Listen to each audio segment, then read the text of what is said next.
السلام علیکم ورحمۃ اللہ وبرکاتہ۔ نحمدہ ونصلی ونسلم علی رسولہ الکریم، اما بعد فاعوذ باللہ من الشیطان الرجیم، بسم اللہ الرحمن الرحیم۔ آج ہمارے معاشرے میں سب سے زیادہ مشکل کام ہے خاموش رہنا، کسی کی بات کو توجہ کے ساتھ سننا، کسی کی بات کے اوپر پورا فوکس کرنا۔ ہم دیکھتے ہیں بچے اپنے ماں باپ کی نہیں سنتے، شاگرد اپنے استاذ کے نہیں سنتا، مقتدی اپنے امام کے نہیں سنتے، بھائی بھائی کے نہیں سنتا، ہر بندہ اپنی سنانا چاہتا ہے، کسی کی سننا نہیں چاہتا وہ۔ حالانکہ اللہ رب العالمین نے انسان کو ایک زبان دی ہے اور دو کان دیے ہیں کہ وہ بات چیت کم کرے اور سنے زیادہ۔ اگر آپ اپنی ماضی میں نظر دوڑا کر دیکھیں تو کبھی آپ سے آپ کا بھائی الگ ہو گیا، کبھی طلاق تک نوبت چلی گئی، کبھی ماں باپ کے اپنے بچوں کے ساتھ لڑائی ہو گئی، کبھی بچوں کی اپنے ماں باپ کے ساتھ لڑائی ہو گئی، کبھی بھائی بھائی کے ساتھ جھگڑ پڑتا ہے، کبھی بیوی اپنے شوہر کو چھوڑ کے چلی جاتی ہے، کبھی استاد اپنے شاگرد سے ناراض ہو جاتا ہے، اور کبھی شاگرد اپنے استاد سے ناراض ہو جاتا ہے۔ آپ اپنے ماضی میں جھانک کر دیکھیں تو آپ کی زندگی کے زیادہ تر نقصانات جو تھے وہ آپ کے بولنے کی وجہ سے ہوئے، اور آپ اب سوچتے ہیں کہ کاش کہ اس وقت میں خاموش ہو جاتا، میں اس وقت سن لیتا، سائلنٹ ہو جاتا تو میرا گھر بچ جاتا۔ آج میری بیوی مجھے چھوڑ کے چلی گئی، میری اولاد مجھے چھوڑ کے چلی گئی، میرا دوست مجھ سے ناراض ہو گیا میرے بولنے کی وجہ سے۔ اگر میں اس ٹائم خاموش ہو جاتا تو آج یہ حالات نہ ہوتے۔ آپ غور کر کے دیکھیں، جب آپ کو غصہ آتا ہے تو غصہ وہ چند سیکنڈ کے لیے ہوتا ہے۔ اگر آپ چند سیکنڈ وہ اپنے نفس پہ ضبط کر لیتے ہیں تو انشاءاللہ تعالی گھر ٹوٹنے سے بچ سکتا ہے، لڑائیاں جھگڑے ختم ہو سکتے ہیں۔ فار ایگزامپل، آپ کو کوئی بندہ گالی دے رہا ہے، آپ کا بھی دل چاہتا ہے اس کو گالی دینے کے لیے، لیکن آپ خاموش ہو جاتے ہیں۔ کوئی بندہ آپ کے سامنے برا کام کر رہا ہے، آپ کا دل چاہتا ہے اس کی ماں بہن پکڑ کے میں ایک کر دوں، لیکن آپ خاموش رہتے ہیں۔ اور آپ کا دل چاہتا ہے کہ میں غیبت کروں، کوئی میرا دوست آیا ہے، میری والدہ میرے پاس بیٹھی ہیں، میں کسی کی غیبت کرنا چاہتا ہوں، لیکن آپ غیبت نہیں کرتے، اپنے آپ کو چپ رکھتے ہیں۔ تو چپ رہنے کی عادت جو ہے وہ انسان کو بنانی چاہیے، بڑے بڑے نقصانات سے بندہ بچ سکتا ہے۔ بولنے کا نقصان کیا ہے؟ بولنے کا نقصان یہ بھی ہے کہ انسان کو سننے کی عادت کم ہوتی ہے۔ جتنا زیادہ وہ سنے گا اتنا زیادہ بات کے اوپر فوکس کر سکے گا۔ آج ہم کئی راستے دیکھتے ہیں لیکن ہمیں یاد ہی نہیں رہتا۔ وجہ کیا ہے کہ ہمارا اس کے اوپر فوکس نہیں ہوتا، ہمارا دھیان اور توجہ نہیں ہوتی۔ اور ایک بندہ سفر کرتا ہے، ٹریول کرتا ہے، دائیں بائیں دیکھتا ہے، پوری توجہ کرتا ہے، بات چیت نہیں کرتا، اس کو آپ جو مرضی بات پوچھیں وہ آپ کو بتا دے گا۔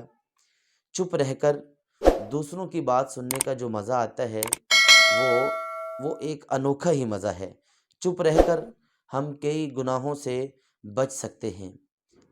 پہلے تو لوگ حسد پر چپ نہیں ہوتے تھے، بلکہ حسد پر، برائیوں جو اچھائیاں ہوتی تھی اس پر لوگ حسد کرتے تھے کہ یار اس کے پاس گاڑی ہے، بنگلہ ہے۔ آج لوگ برائیوں کے اندر بھی مقابلہ بازی کرتے ہیں۔ فار ایگزامپل، کوئی بندہ بیمار ہے، اچھا کیا ہو گیا؟ بخار چڑھا ہے مجھے، وہ کہتا ابھی تو میں مہینہ پہلے بیمار ہو کے اٹھا ہوں، میرے تو ماموں بھی خالو بھی بیمار تھے۔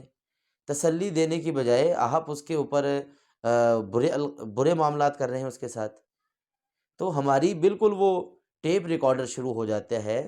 تو یہ نہیں کرنا چاہیے، چپ رہیں، اس کو تسلی دیں، لیکن آپ اپنی پوری کہانیاں شروع کر دیتے ہیں۔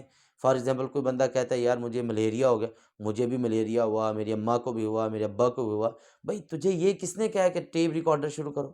چپ رہ کر اس کی بات کے اوپر سنو اور اس کی بات پر اس کو تسلی دینے کی کوشش کرو۔ کوئی عالم دین بات کرنا چاہتا ہے، مسجد میں درس دینا چاہتا ہے، لیکن آپ اٹھ کے چلے جاتے ہیں یا آپ آپس میں باتیں کرنا شروع کر دیتے ہیں، تو اس کا مطلب ہے کہ آپ سمجھتے ہیں کہ مجھے سب کچھ علم ہے۔ آج ہمارے جلسوں کا، اسٹیجوں کا بھی یہی حال ہے ایک بندہ گفتگو کر رہا ہے، درس دے رہا ہے، اور پیچھے سارے جو اسٹیج پہ بیٹھے ہوتے ہیں وہ اپنی اپنی گپوں میں مگن ہیں اور موبائل پہ لگے ہوئے ہیں، سننے کے لیے کوئی تیار ہی نہیں ہے۔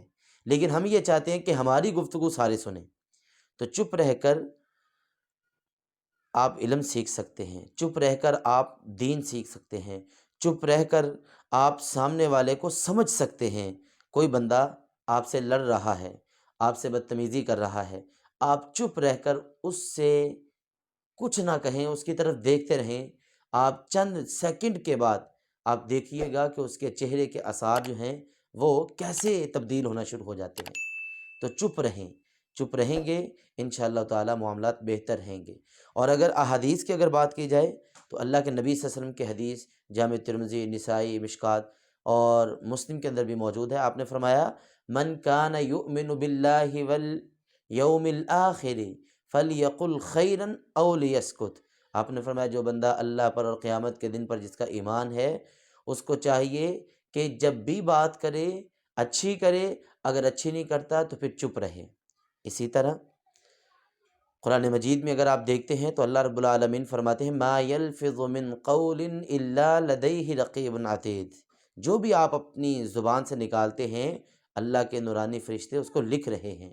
وکل صغیر وکبیر مستطر، ہر چھوٹی بڑی گفتگو، چھوٹی بڑی بات آپ کی لکھی جاتی ہے۔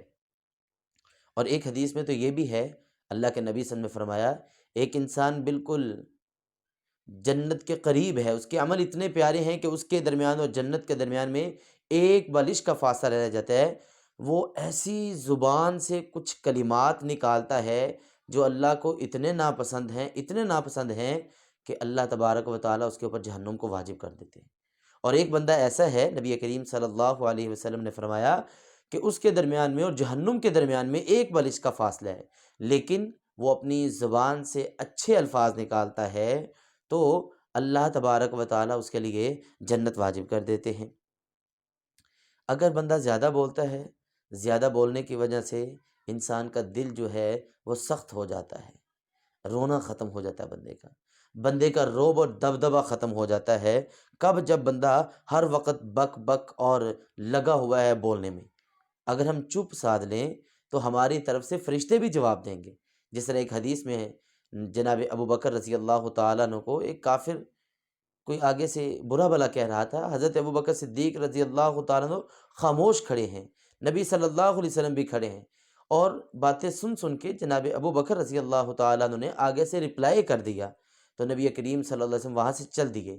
آپ نے فرمایا ابو بکر جب تک آپ خاموش تھے تو آپ کی طرف سے فرشتے اس بندے کو جواب دے رہے تھے۔ خاموش رہنے کی ہمیں عادت بنانی چاہیے۔ اور ایک اور حدیث کے اندر نبی کریم صلی اللہ علیہ وسلم نے فرمایا من صمت نجا، جو خاموش رہ گیا وہ نجات پا گیا۔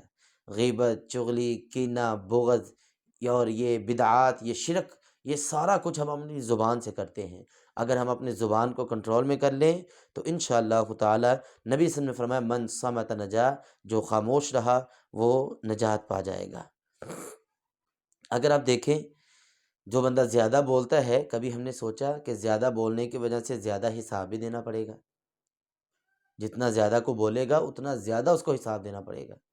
اور جو بندہ زیادہ بولتا ہے اس کا روب کم ہوتا ہے، اور جو کم بولتا ہے اس کا روب اور دبدبہ زیادہ ہوتا ہے۔